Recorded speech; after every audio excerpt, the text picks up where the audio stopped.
Bueno, al final del video anterior vimos cómo ese encuentro con la alteridad y sobre todo con la alteridad radical, que me es radical, perdón, pero ese encuentro con la alteridad, ese encuentro con ese otro significativo, me abre la posibilidad, no necesariamente la tomo, pero me abre la posibilidad de volver encima de mis lentes y preguntarme por qué me sentía así y por ende, si ese pasado, ese me sentía así en el pasado es diferente en la hora, ¿por qué ahora me siento de esta otra manera?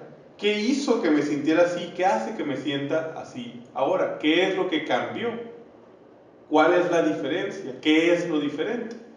Y eso nos introduce al lenguaje inconsciente o al lenguaje simbólico, el lenguaje que conforma nuestro querer, la estructura de nuestro patos, la estructura de nuestro sentir. Y lo primero es que, como ya empezamos a abrir desde el video pasado,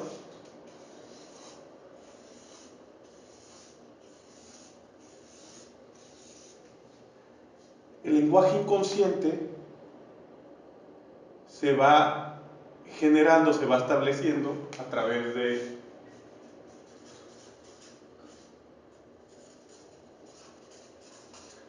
asociaciones. Asociaciones, eso significa que ciertas cosas que identifico en mi experiencia las asocio por ese lenguaje del sentir, por ese lenguaje de lo significativo, pero no al nivel de la lógica, sino al nivel de cómo se conforman los cimientos de eso que se va a poner encima del consciente, al nivel inconsciente. Eso me abre, por esas lógicas inconscientes, esto que estoy experimentando, esta silla o esta persona me abre a otras experiencias pasadas, a otras memorias y a ciertas ideas hacia el futuro proyectadas o cargadas dentro de esa asociación que estoy haciendo con esta experiencia. Este lenguaje de las asociaciones, esta asociación que nos lleva a otra asociación, que nos lleva a otra asociación, es el lenguaje del inconsciente. Y son asociaciones emocionales. O sea, cuando yo estoy viendo, por ejemplo, a un buen amigo, estoy cargando en un lenguaje emocional para sentirme así frente a él una serie de memorias y una serie de ideas que me llevan desde ese amigo a esta manera de sentirme. Y eso es lo que representamos con la cadena, eso es lo que va conformando la lógica con la que nos sentimos así frente a una determinada realidad. Y precisamente, como les decía, las asociaciones son asociaciones con memorias y son asociaciones con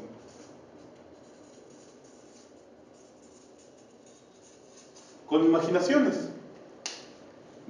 De hecho, el primer nivel al que nos introducimos cuando empezamos a pensar en el lenguaje inconsciente es: trato de pensar cuando estoy viendo a alguien que me es significativo y sobre todo cuando estoy sintiendo esa alteridad radical o esa alteridad, trato de hacer consciente, trato de fijar, trato de encontrar a qué memorias y a qué imaginaciones me llevan en ese momento, cuando me estoy sintiendo así. Eso lo que nos abre es cuando vamos poniendo atención a una repetición de esa manera de sentirme o de esa experiencia o de esa relación con esa persona, lo que nos abre son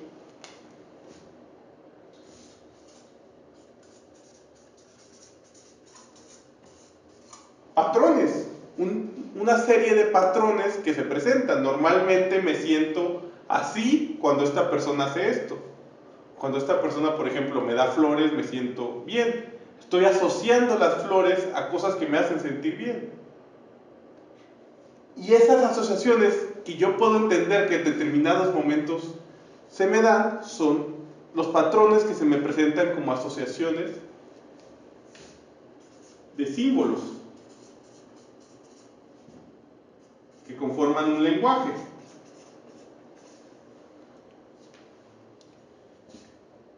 Es decir, los patrones que se me van presentando cargan una narrativa, una narración, una explicación que hace que entienda por qué me siento así frente a ellos. Esos son, cada uno de los pedazos con los que se conforma esa explicación son los símbolos. Y la manera en que se conectan esos símbolos es el lenguaje simbólico o el lenguaje inconsciente. Este lenguaje simbólico se nos hace evidente, porque hasta ahorita puede que suene muy abstracto todavía, pero se nos hace muy evidente cuando nosotros vamos moviéndonos de determinada manera en la realidad, vamos haciendo diferentes cosas, y por otra parte, desde nuestra conciencia, desde nuestro lenguaje, explicamos por qué hacemos esas cosas. Pero normalmente esa primera explicación que damos de por qué hacemos las cosas de esa manera, por qué te sales en ese momento, por qué no te gustan, por ejemplo, por qué no te gustan los perros. Yo digo, porque me puede morder el perro, pero si el perro no me está demostrando que me puede morder, ¿por qué explico que es porque me puede morder que me siento miedo frente al perro?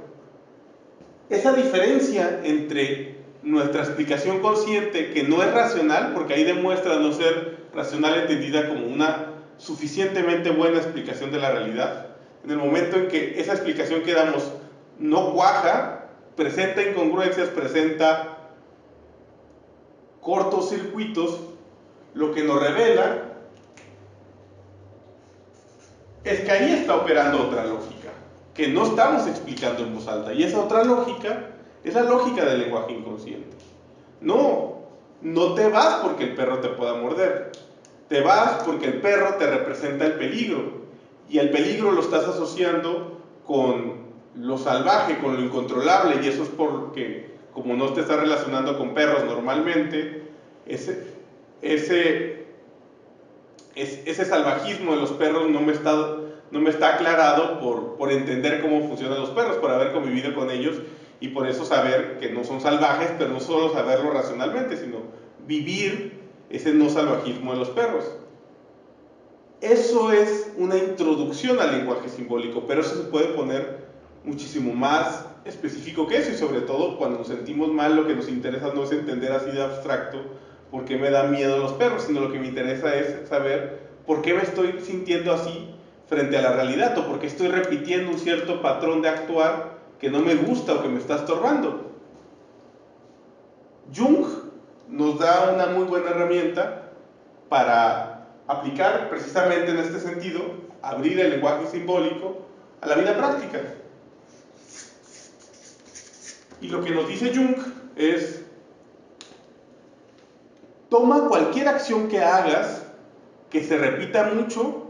Por ejemplo, si me tropiezo muchas veces en la misma piedra, y literalmente es una piedra en un lugar de la casa, o si me pego mucho en el mismo lugar, o si tiendo a lastimarme en la misma parte del cuerpo, o por ejemplo, si no puedo salir de mi casa sin ir al baño antes de salir, y no entiendo por qué me pasa, y no tiene lógica porque ni tengo ganas de ir al baño, pero si no puedo salir sin ir al baño, lo que Jung nos dice es que tomemos esa acción como una metáfora. Es decir, si en lugar de verla como una simple acción, trataras de verla como algo, como una historia, como algo que alguien te está narrando, como una escena de una película, que quiera significar algo, una repetición de una caída en la misma piedra, que en el guión sea para darle un sentido a alguien, ¿qué es lo que significa esa escena?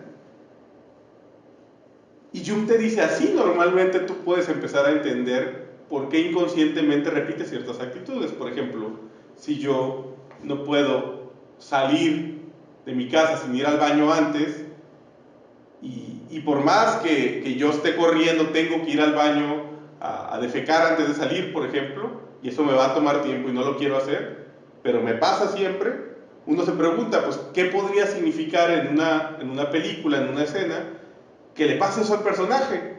Y tú dirías, bueno, normalmente el defecar en los animales y en las actitudes territoriales tiene que ver con marcar territorio. Entonces, ese aprendizaje, esa relación del defecar con marcar territorio podría explicar que la persona se está sintiendo insegura. Y como no se está sintiendo afirmada con una autoestima o con un valor de sus ideas sobre la realidad, está tendiendo a hacer metáforas en sus acciones que le marquen el marcar territorio. Tal vez pelearse con personas, defecar antes de salir de casa, tener muchas ganas de ir al baño en lugares nuevos. Muchas metáforas que nos lleven al marcar territorio. Y eso nos dice Jung, no necesariamente funciona, son herramientas que nos sirven para empezar a abrir la entrada a este otro lenguaje.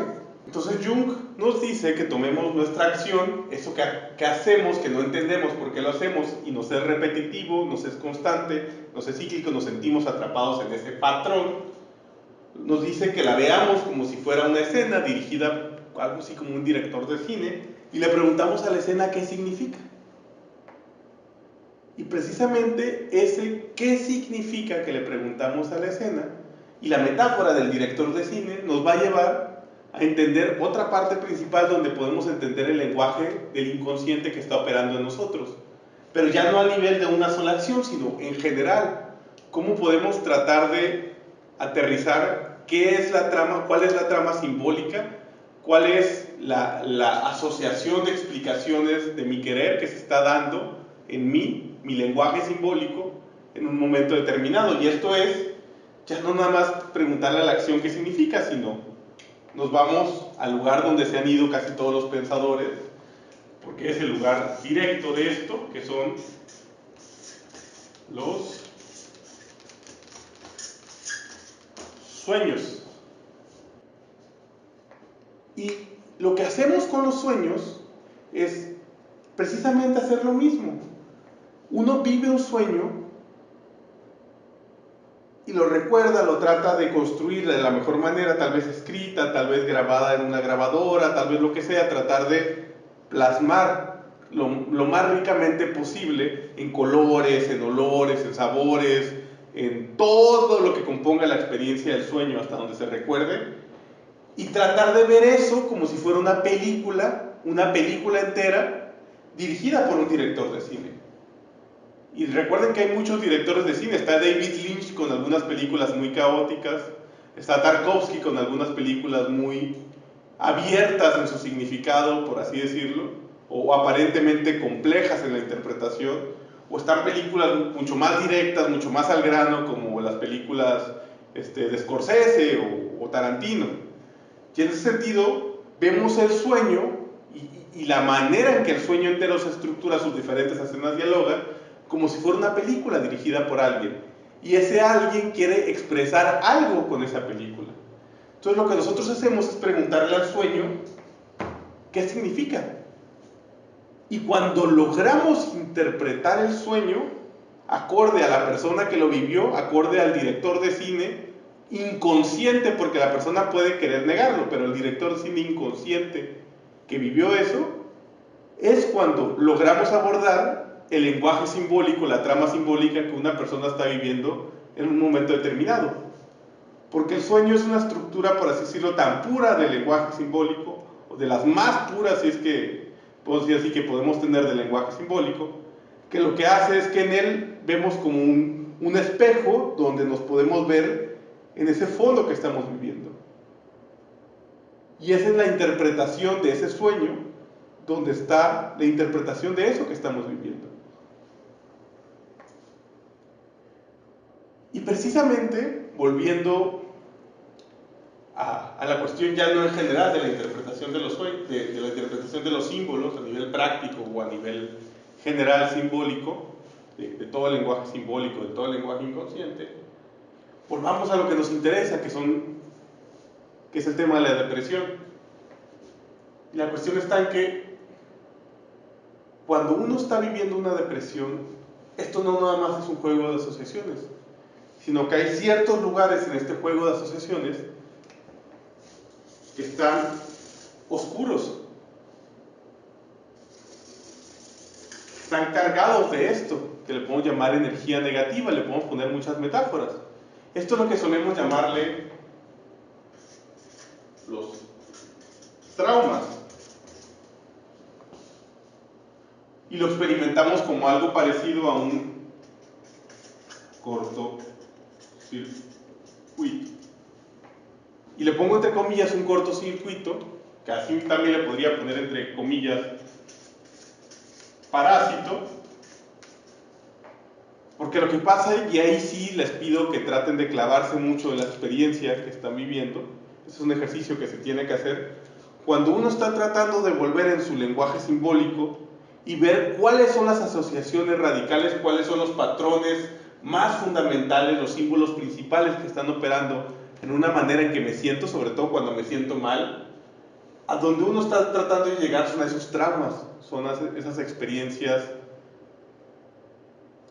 de dolor que tenemos bloqueadas, que tenemos impedidas de ver de principio, pero que están operando ahí porque las estamos sintiendo todo el tiempo.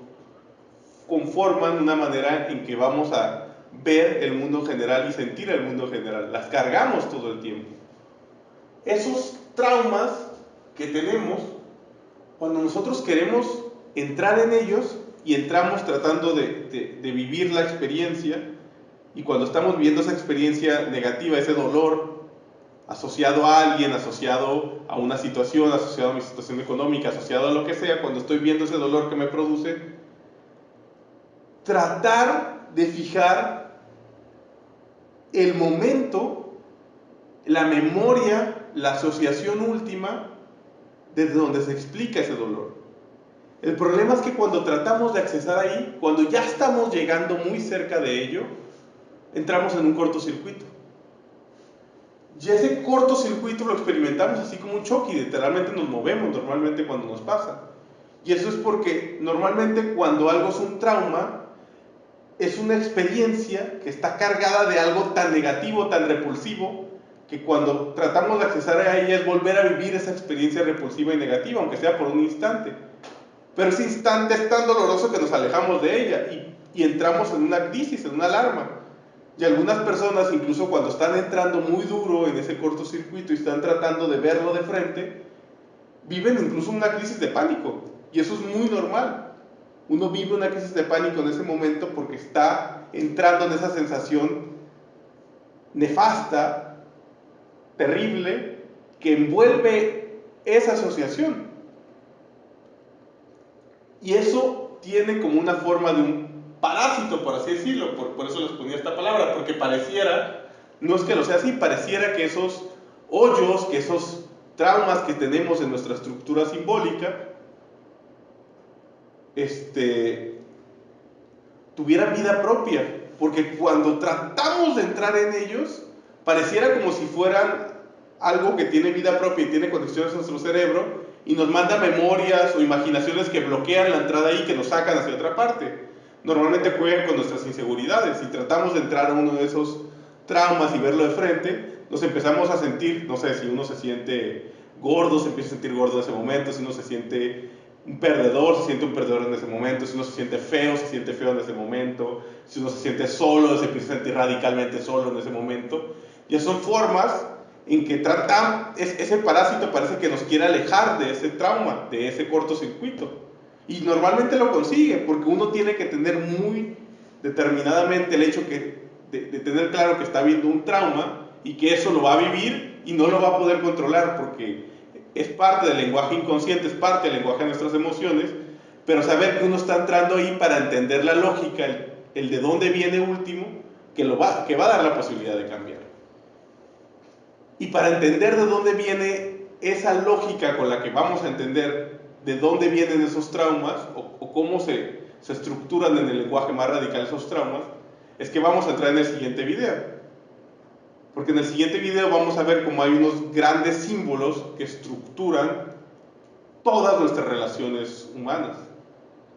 Y esos dos grandes símbolos históricamente se han llamado mamá y papá. Y de hecho sí, así como en muchas corrientes de psicoanálisis nos han dicho, las relaciones familiares que tenemos son las relaciones más fundamentales que nos conforman y son las que estructuran la totalidad de nuestro lenguaje inconsciente. La cuestión está en que familiar no significa vínculo de sangre, es un vínculo simbólico. Y eso es lo que vamos a ver en el siguiente video.